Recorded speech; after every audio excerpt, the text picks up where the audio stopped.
এই দুখৰ মাজত এটা সুখৰ এতিয়া আছোহি মই নাজিৰা সমষ্টিৰ চেতিয়া। নমস্কাৰ, আজি বিশেষ ভিডিঅ' এটা আপোনালোকলৈ লৈ আহিছোঁ। মই আগতে দুখনমান কথা কৈ লওঁ। অসমত এনেকুৱা এজন মানুহ আছে, এনেকুৱা এজন ইউটিউবাৰ আছে, মানুহক বহুত সহায় কৰে। আপোনালোকৰ মন চুই যাব এনেকুৱা এটা ভিডিঅ' লৈ আহিছোঁ নহয়। ভিডিঅ'টো চাই থাকিব, ভিডিঅ'টো চাই ভাল পাব। মই বিশেষ কথা নকওঁ, ভিডিঅ'টো আপোনালোকে চাই লওক। Bye bye. এই দুখৰ মাজত এটা সুখৰ খবৰ মই দিবলৈ বিচাৰিছোঁ। এয়া কণমানি পোৱালীজনী নতুনকৈ জন্ম হৈছে, কালি ৰাতিপুৱা হৈছে। কোন জানে নাই? আমি যে পৰহি মানে দুদিনমানৰ আগত দুগৰাকী প্ৰেগনেণ্ট মানে গৰ্ভৱতী মহিলাক আমি উদ্ধাৰ কৰিছিলোঁ, ৰেস্কিউ কৰিছিলোঁ। তাৰে এগৰাকী কণমানি ছোৱালী জন্ম হ'ল। সঁচাকৈ মই শব্দৰে চাগে সম্ভৱ এতিয়া প্ৰকাশ কৰিব নোৱাৰিম মোৰ কেনেকুৱা লাগিছে। আমি কেতিয়াও ভবা নাছিলোঁ। আৰু আটাইতকৈ ভাল লাগিছে যে একদমেই সময়ত আমি তেখেতলোকক সেই জেগাডোখৰৰ পৰা উলিয়াই লৈ আনিব পাৰিলোঁ। বহুত বেছি মানে টাইমিংটো এনেকুৱা মিলিছে নহয়। তেখেতৰ ৰাতি 2টা বজাত ৰাতি 2টা বজাত লেবাৰ পেইন আৰম্ভ হৈছে আৰু ৰাতিপুৱা এই কণমানি এঞ্জেল বুলি ক'ব লাগিব তাইক জন্ম দিছে। মানে সঁচাকৈ মানে ভাগ্য কেনেকৈ মিলালে আমাক, মই সঁচাকৈ আচৰিত হৈছোঁ। কেনেবাকৈ যদি তেখেতে সেইদিনা তাত থাকি যোৱা হ'লে নহয়, সেই তাতে জন্ম দিবলগীয়া হ'ল হয়, ভাবক কিমান কষ্ট পালে হয়। আৰু আজি মই মোৰ সুখ চাগে মই এতিয়া প্ৰকাশ কৰিব পৰা নাই বা কেনেকৈ প্ৰকাশ কৰিব মই বুজা নাই। কিন্তু এনেকুৱা কাম জীৱনটো কৰিম বুলি আমি ভবা নাছিলোঁ। কিন্তু এই দুখৰ সময়ত চাৰিওফালে দুখ, চাৰিওফালে মানুহৰ যি সমস্যা সেইবিলাক আমি দেখা পাইছোঁ। কিন্তু তাৰে মাজত একদম কণমানি একদম সৰু এটি সুখ মই আজি পাইছোঁ আচলতে। ৰাতি চাগে আজি শান্তিকৈ শুব পাৰিম নেকি। এবাৰ চাই দিয়ক। মই সঁচাকৈ কেঁচুৱা ল'বলৈ নহয় ভয় লাগে, বহুত ভয় লাগে। মই ল'বলৈ নাজানো, কিন্তু লৈছোঁ। এতিয়া শুই আছে লওক এয়া হৈছে কি আছিলে? আঞ্জুমা বেগম, তানুজা বেগম। আপোনাৰ অঁ, এইফালে হৈছে তানুজা বেগম মাতৃ। সমাধান নোযোৱা হ'লে আজি মই মানে বহুত কষ্ট পালোঁ হয়। বেবীটোক জন্ম দিবলৈ তেওঁ নাথাকিলে আজি মই মানে বহুত ডাঙৰ বিপদত পৰিলোঁ হয়। তেওঁক মানে বহুত ধন্যবাদ জনাইছোঁ মই। মোৰ আপোনাৰ লেবাৰ পেইন আহিছিলে 2টা বজাত, আপোনাৰ মৰ্ণিঙত 7:30 তেওঁ জন্ম হৈছে।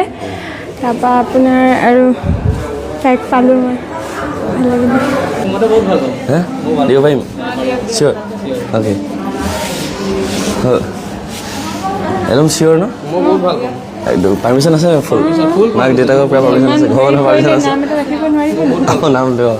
অ'কে, এতিয়া বহুত ডাঙৰ কাম এটা কৰিবলৈ গৈ আছোঁ। আৰু সেই ডাঙৰ বহুত বেছি ডাঙৰ সেয়া হৈছে নাম।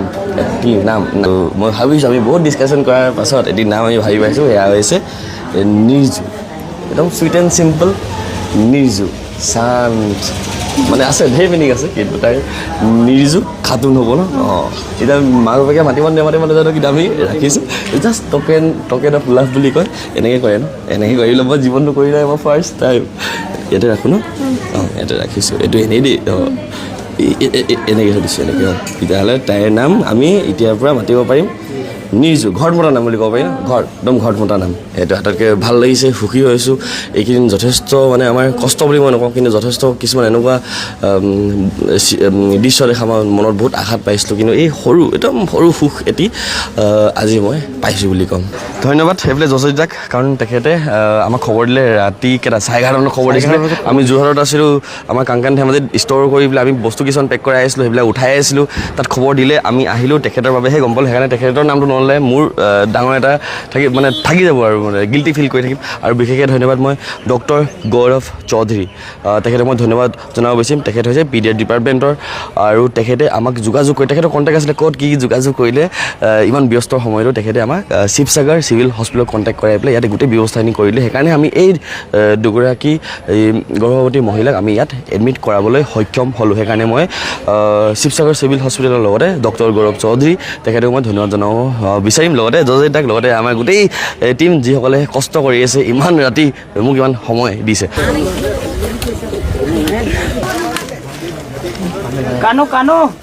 নাই নেক্সট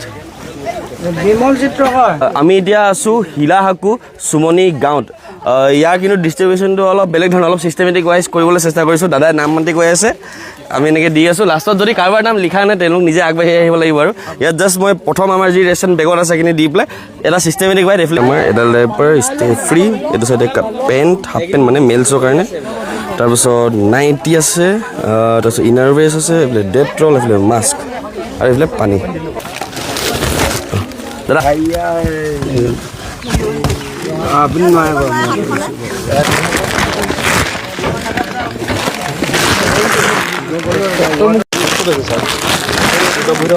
আজি আমি ভালেমানখিনি ডিষ্ট্ৰিবিউশ্যন কৰিব পাৰিছোঁ প্ৰায় 160তকৈও অধিক ডিষ্ট্ৰিবিউশ্যন আজি কৰিছোঁ কিন্তু এই যে ডিষ্ট্ৰিবিউশ্যনখিনি কৰিছোঁ মই বিশেষকৈ ধন্যবাদ জনাবলৈ বিচাৰিম মই Dibrugarh branch of association of surgeons of ইণ্ডিয়াক তেখেতলোকৰ ফালৰ পৰা ডক্টৰ উত্তম কোঁৱৰ আৰু ডক্টৰ নৱজ্যোতি দাস আহিছিল তেখেতলোকে নিজে আচলতে ডিব্ৰুগড়তে বজাৰ কৰি মেলি এখন গাড়ীত সামগ্ৰী কিছুমান লৈ আনিছিল মোৰ কাৰণে আৰু মোকে আগবঢ়াই পেলাই এই সামগ্ৰীবিলাক ডিষ্ট্ৰিবিউশ্যন কৰি দিব কৈছিল য'ত য'ত মই ভাল দেখোঁ সেইকাৰণে আমি এই ডিষ্ট্ৰিবিউশ্যন যে আজি মই কৰি আছোঁ যি পাৰিছোঁ আমি তেখেতলোকে আগবঢ়াই দিয়া বস্তুবিলাকে মই এতিয়া ডিষ্ট্ৰিবিউট কৰি আছোঁ সেইকাৰণে তেখেতলোকক আকৌ এবাৰ ধন্যবাদ Dibrugarh branch of association of surgeons of ইণ্ডিয়াক সৰু ছোৱালী পেণ্ট পিন্ধিব পৰাকৈ